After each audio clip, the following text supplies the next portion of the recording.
Welcome, folks. So for today's presentation, we're going to focus on quantum hardware and its training. But before that, I want to make some comments about quantum hardware. So we can definitely view dissertation output per university or per institution as a way to evaluate how well organized a quantum hardware training system is.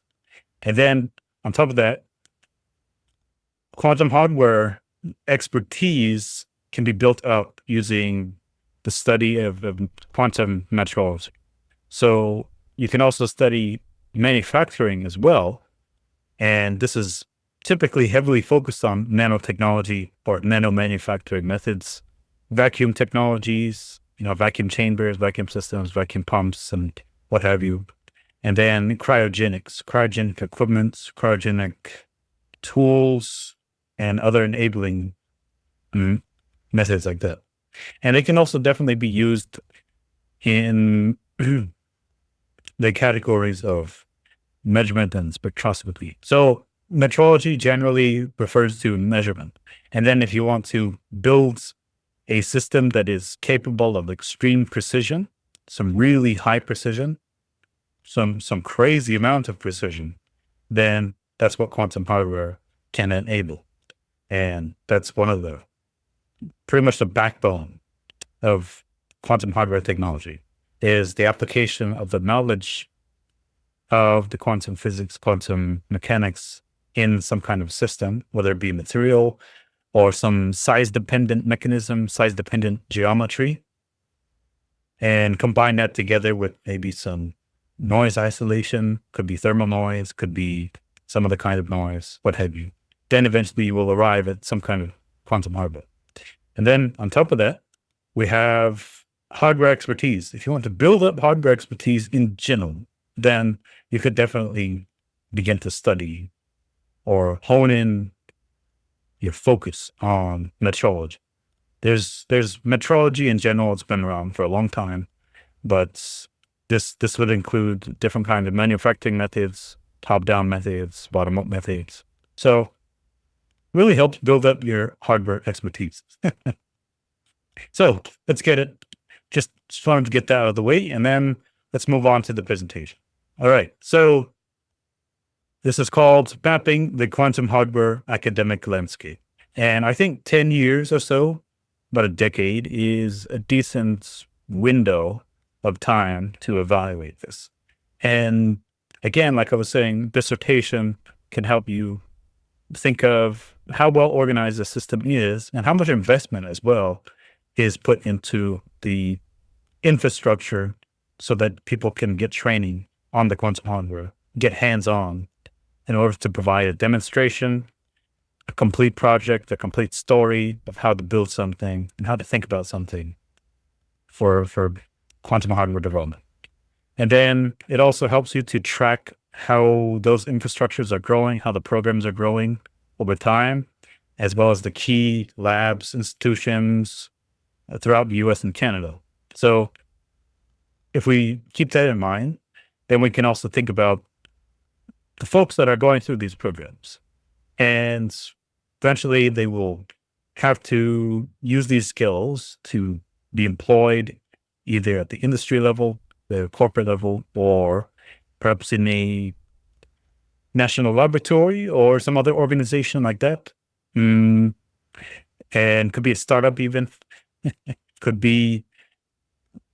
feed right back to the university system as well to begin training. Perhaps you're really passionate about the training and you want to train others as well. So there's that that's included. So the hardware category in general, we're talking about the lab. So there's some lab that's led or supported by a professor or principal investigator in this case. And then they will have some physical equipment, some hardware that will support the research. And then the research areas, the subcategories and topics we will mention here in a moment. And there are two primary categories that are focused on quantum hardware. So one is the quantum core hardware categories, and this involves things related to quantum computing, for example, the qubits, the physical qubits, the devices that will basically enable quantum information manipulation and things like that. And then there's the interconnects that will allow you to send a signal into these quantum devices. And this includes the materials for these resonating cavities, for example, or the waveguides, even the photonic waveguides and the hybrid systems, things like that. And then you get to like detectors, these sensors, these devices that are capable of measuring something that is difficult to measure by conventional means. And in this case, you could also amplify it and then eventually lead to a point where the device is capable of seeing something that is probably deep in space, for example, or deep within the Earth. That's another great example. And then quantum memories, things that allow you to enhance the efficiency or coherence, the amount of, it basically widens the window of which you're able to do some kind of quantum information manipulation or recording and so forth. So there's that. And then on the quantum adjacent hardware side, we typically tend to focus on like cryogenic CMOS. These are just devices that are made and fabricated in a way and architectured in a way that they can actually benefit from low noise conditions, whether it be low thermal noise, which in this case would be like cryogenic temperatures. You isolate it from the heat. You can isolate it from other kinds of noise, even radio noise. And so there's that. And then at the same time, how would these kind of conditions enhance the performance of those devices, whether it be in terms of speed, in terms of power consumption, in terms of density, things like that. And then that's kind of an area that I work on personally, which is like under cryogenic memory. And then also cryogenic amplifiers. Those are two topics of quantum adjacent hardware I've worked on personally. And then there's also the passive components that are always there, making a kind of component that does not necessarily need to be activated by some power input or a voltage input, but it will work regardless because it is inherited a system. Could be a wire, could be, well, in this case, a circulator, could be some other component like that, even bump bonds. So I will actually highlight it here in this complete list. You could screenshot this. You can also look at my quantum hardware repository. And this is quite comprehensive in terms of the full tree. And it outlines the specific areas. So the interconnects here is kind of mentioned on the right. Cryogenic bump bonds and interconnects. Those are heavily focused on material science research. So this is definitely heavily interdisciplinary. So with that in mind, of course, you may know that the university systems are a traditional way of training folks at the graduate level to go really deep into research and then develop some complete project. So in this case, the real traditional route would be like physics, experimental physics. That is, you want to build quantum hardware, you need experimental physics. And then you can also do engineering physics as well. So this might be facilitated by some physics department. And then there's also electrical and computer engineering, electrical engineering, material science, chemistry as well. So all of these areas definitely are capable of acting as stepping stones in order to access the physical training facilities as well as the testing facilities in which you will build something and then build something and then test it and then try things out. See if we can make a device that is capable of this extreme precision and so forth. And then more recently, there's a development of training programs specifically for quantum. So like quantum science and engineering degree programs and quantum technology degree programs. And we will highlight very soon where these are heavily concentrated, because just because a university has a large student body, like 50,000 students all the way up to like maybe 80,000 students, that's a lot of students, doesn't necessarily mean that everyone's going to have access to, certain facilities for quantum hardware. And there's also citizenship concerns and things like that. You can definitely look in the repository I have to get more insight on that. But regardless, there are places you can look for the dissertation outputs. So the dissertations can be found a lot on Archive. ProQuest is another great one I highlighted here. You could also find them on another website. It's primarily based in Europe, and it's called How Open Science. So that's the other one. And then definitely you can explore the university websites themselves. The individual labs will actually showcase the different dissertations that they are outputting every year. So you can collect those and compile them like I have in this presentation, and then use that to evaluate over about 10 years, how many dissertations are being completed, defended, and the degrees are awarded from there. So, all right. And then with that in mind, you can actually put together a tier. So this is just a simple tier. So if you collect all of these dissertations together and look at the data, you can kind of get an idea of what is really a high output of dissertations for a university. Not necessarily the university system, but perhaps at the campus level. So here we're mostly focused on the campus level. And sometimes you will find a university is not necessarily, it might not necessarily have many branches. It might just be one campus. And then some university campuses are spread out to different campuses. Or what am I saying? Some university systems are made up of many different campuses. So there is that. But in our case, we're going to be focusing primarily on the individual campus. So with that in mind, let's go on. So turns out that about 5 dissertations or more seems to be a lot per year. So you're basically getting 5 quantum hardware related dissertations that are being attended, that are being defended. And then this happens again throughout the year. And then you move on. And then the next year, another 5. So now you got 10 dissertations for that campus. And you will find that not just because the university is large, again, it doesn't mean that they're producing the most dissertations on quantum hardware. They might have more dissertations in other areas, but not for quantum hardware, as it turned out.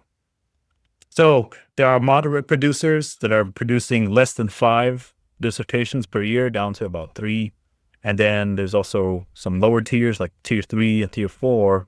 So these universities definitely have quantum labs, but the dissertation output, again, is not as high. And perhaps there might be a limitation in terms of access to the facilities, access to, I would say, I guess, certain kinds of talents or supports. There might be less investment in certain areas, so that might be the limitation. And so whatever budget they have is what it is, as they say. And that budget can only support so many facility hardware use cases or facility charges. Money needs to be spent to get these machines, to keep these machines going, but also to get people to use them and then get data and then publish it about what's being made in the lab regarding to quantum hardware. So with that in mind, if we look at these 5 dissertations or more for these universities, then you'll very easily notice that the Yale University campus produces about 6 dissertations per year, theses per year. And they only got about 6 quantum hardware related labs. And these may be large labs. So they definitely have a very strong support, and they are definitely spending a lot of resources and manpower on keeping those things up and running so that people can get the research done. And then there's also University of Maryland. So they got lots of quantum labs, and they have a whole joint quantum institute there. And it's almost the same level. It's like 5.5 dissertations per year on average. And then MIT also has a large number of quantum hardware related research labs. And they got about 5 dissertations a year. So this is definitely indicative of the ability to access those facilities and then train on the equipment, and then eventually develop new equipment yourself, even, so that you can push the field forward and then get other people interested, even in open source technology. So we go to tier 2. Tier 2 pretty much is, again, like I said, focuses on the smaller labs usually. But if we look at the outlier here, which is University of Waterloo. Waterloo is quite a prominent university, I would say, that focuses on quantum hardware research, and they have a large number of labs there at the Institute for Quantum Computing, if I'm correct. So, anyhow, the facility definitely has a huge support, and they also have intern programs as well. So all these universities have some kind of undergraduate training program as well, so that people can get access to the experience. They can build up their portfolio, they can build up their profile, they can build up their project lists of how to build something that has some quantum enhancement or quantum limited performance of some sort, something that's capable of working with very low noise. So that's that. And then we look at the other outlier here, or maybe not an outlier, but something to highlight. It is the University of California system. So University of California, Berkeley, or UC Berkeley, and then you have University or UC Santa Barbara, each have about 4 dissertations a year and have either like 4 or 8 labs that are capable of quantum hardware research. And they focus on that. And then you can easily tell just by going to the dissertation database, and you will see a lot of quantum hardware research coming out of there for sure. So if you were to count the University of California system altogether, this would definitely bring the University of California as a whole to the very top of the tier. Higher dissertation output collectively for the system compared to Yale by itself. So that's another thing to consider. And then another thing to point out in this list here is you have the University of Wisconsin-Madison. So this university, to me, it seems kind of like a cousin university to University of Minnesota, which is where I'm sitting right now. And it to me, it feels like it's across the river or something. Feels that way. I've never been there, but I'm aware of the research output there, and they are heavily invested in quantum hardware. So it's definitely been well supported in quantum hardware research. And so I have some colleagues in there that I worked with at IBM, TJ Watson, so shout out. Anyhow, with that in mind, you will kind of notice that there's a trend starting from about 3 dissertations all the way up to 6. And this is pretty much the bulk of the quantum hardware ecosystem in the US and Canada. So this is a lot. And you can see here, it's about 1 quantum hardware related thesis every 2 months. Every 2 months, there's a dissertation being defended, successfully defended and passed, just like that. So if you count the tier 2, then they got like maybe one dissertation defended every 3 to 4 months. So it's still it's still a lot for sure. And then if we look at the tier 3 list, so these universities here, like University of Colorado Boulder and University of Toronto, or as I say in Canada, Toronto, these institutions definitely have heavy support for quantum hardware. In fact, all of these on the list, I'm just pointing out ones that I'm personally aware of.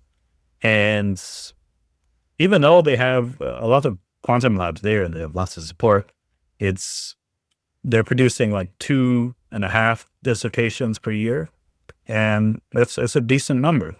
So, but not quite as high as having like 5 dissertations a year. So there is some interesting development going on here, and perhaps this will continue to grow, and that is the hope actually. And then we get to tier 3. So tier 3 is another interesting area because these areas even include the University of California system as well. So UCLA is a famous university, for sure. And they only produce about 1.5 dissertations per year with about 3 quantum labs, roughly. I mean, these are not exactly accurate numbers in terms of the specific numbers of quantum hardware labs. It's just more of an estimate. But still, the dissertation output is a little bit more accurate. So this is still useful information to consider.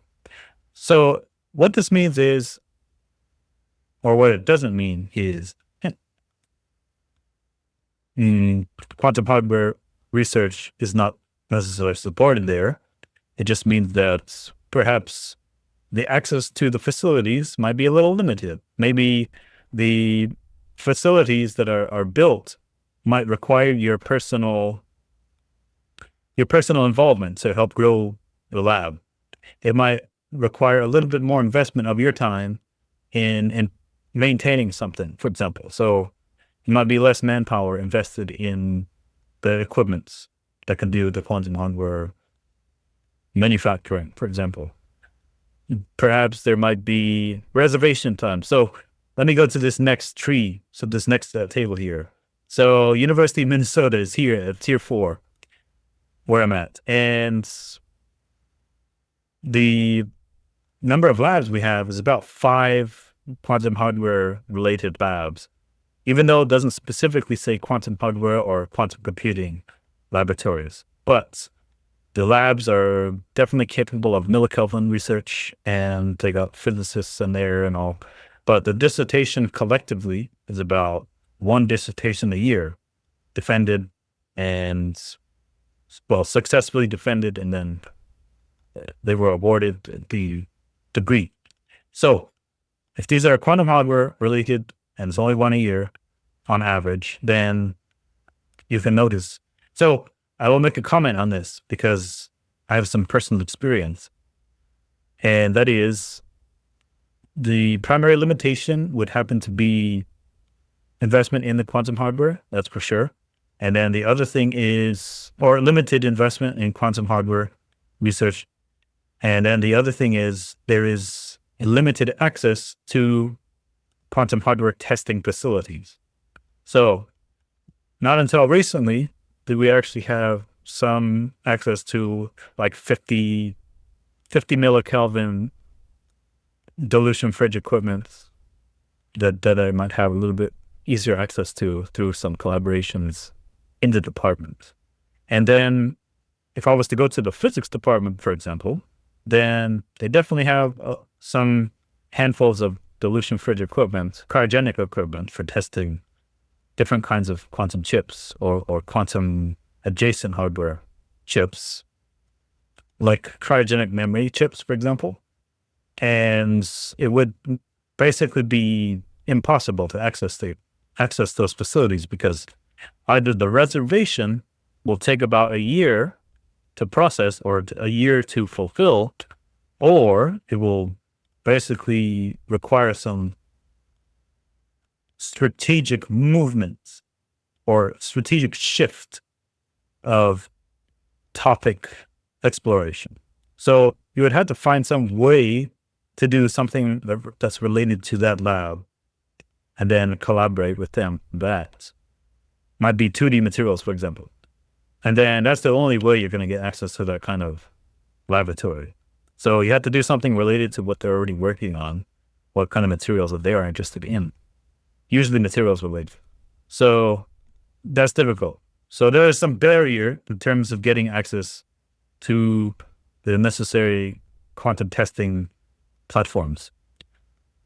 However, there is some collaborations we can do definitely with like national laboratories and also with the corporate labs like IBM, for example. So I got my training, instead of relying entirely on the university system, I got some training through the IBM TJ Watson research lab. So definitely have all of the fancy tools. Anyways, so there's that to consider. And then you look at University of Arizona or Arizona State University. Actually, both of them. About one dissertation a year. And I highlight these two because I'm from Arizona myself. And I did not go to these universities personally because they're also very far from where I live, and it's transportation is not that easy out there. Anyhow. And then another one to highlight here again is another University of California campus, which is UC Davis. So they also have about one dissertation a year, and they only got about maybe 2 quantum hardware related labs. And then another one I want to highlight is Columbia University. So this is considered like Ivy League institution. However, dissertation is only for quantum hardware related research. Again, only about one a year. And they got about 3 labs. And then University of Pittsburgh, another famous, moderately famous research lab where a lot of quantum theory is practiced for sure. There is a growing research support for quantum in that area, quantum hardware. And I believe Olivia Lanes attended University of Pittsburgh. Olivia Lanes is also famous from IBM. We all know from the Kiska channel. So shout out. Anyhow, so another person I happen to know from University of Pittsburgh is Professor Sergey Frolov. So he's a very big advocate in quantum hardware training. So it's pretty great. Anyways, you can check his YouTube channel out. And then from here, we're going to go ahead and highlight the different research hubs for quantum hardware throughout the US and Canada. So for the US, there's like 3 major sections that you will notice here. And one is kind of dedicated to the state of California because there's just so many research labs focused on quantum hardware outputs, quantum hardware dissertation output from that particular state. And then you also have the Midwest here and so forth. And then we have the Canadian corridor here, which is the famous University of Waterloo and British Columbia, University of Toronto, Sherbrooke, Calgary, and McGill University. So these are primarily in like two or three regions of Canada. And I will show you that here on the map. I tried to spend some time making this map for you. And here is the 3 regions of Canada focused on quantum hardware research. So this is like the 3 hubs there.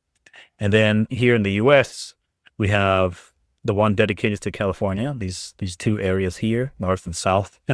And then we have the Midwest going on here, and the Northeast corridor, which is considered to be the most productive corridor, the most productive region of quantum hardware research output throughout all of North America, US and Canada included.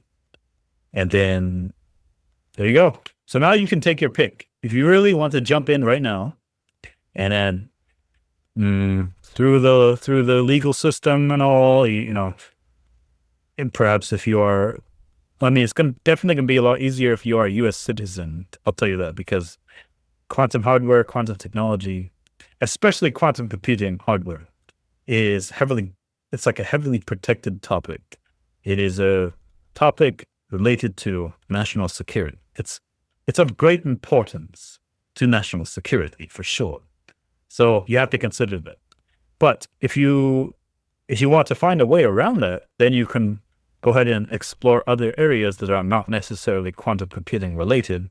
Maybe as a way to support it, like the amplifier technology, or maybe some other cryogenic equipment or manufacturing process, maybe perhaps the measurement systems themselves, cryogenic measurement metrology, as I was talking about. So you can definitely explore those areas and then take your pick from there. Regardless, all of these universities here, these hubs, I should say, will support those research areas. So keep this in consideration. And then here are just some comments on the different tiers. And you'll notice that the top two tiers are producing collectively about 45 theses per year. Dissertations are 45, all defended and passed. So there's definitely a lot of support there, currently ongoing. That's great.